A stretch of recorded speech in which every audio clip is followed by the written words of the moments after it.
ফালতু কথাটা কম বলবে। দিদি আপনার সম্পর্কে কিছু বলেনি তো? কিছু বলেনি তো? আমাকে চেনে বাইরে দিদি আমাদের সাথে কথা বলছে,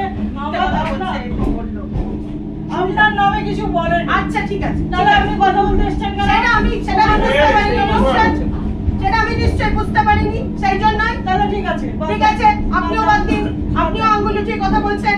তুমি আমার দিদির মতো হয় বলেই বলছি। সেটা আমি শুনলাম, বলেন। ঠিক আছে, চুপ। চুপ, আপনিও চুপ। আমরা কথা বলছি, আমরা আলোচনা করছি, আমরা আমাদেরকে চিনি বলে আমরা আলোচনা করছি। মিথ্যে কথা বলছে, কার যে কি জ্বালা আমি নিজের কানে শুনেছি, কানকে আমি অবিশ্বাস করতে পারি না। আপনি চুপ করুন, আপনি চুপ করুন, আপনি চুপ করুন, আপনি চুপ করুন। আপনি আঙুল দেখিয়ে করবেন না, অত কথা দরকার নেই। ওটাতে আমাদের কথা আছে, আপনার সামনে হয়নি, আমি একা আছি, আমি একা উত্তর দেব। আক্রমণ একদম কম করবেন, ওইটা শোনা আমার দরকার নেই, ওসব কিছু দেবে আমার দরকার নেই, ওসব ভাব লোকের কথা আমার দরকার নেই। আমি কথা বলছি, আমার দরকার নেই আপনাদের মতো ফালতু মানুষের সাথে কথা বলছি। আমার দিদি হয় আমার দরকার নেই আপনাদের সাথে কথা বলতে।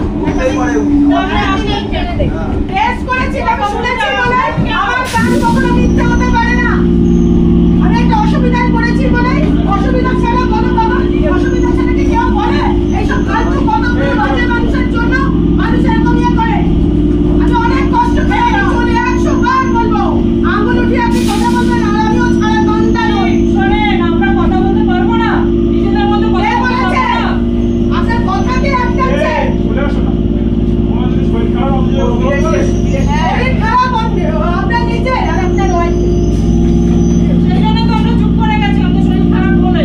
কে? আপনার নিজের শরীর খারাপ মশাই, দলে টানতে চাইছেন। আর দিদি হয়, দিদির সঙ্গে নামলি তোর বদমাইশ। দিদি হয়, আমার দরকার নেই, বালের দিন উদয় বাবা।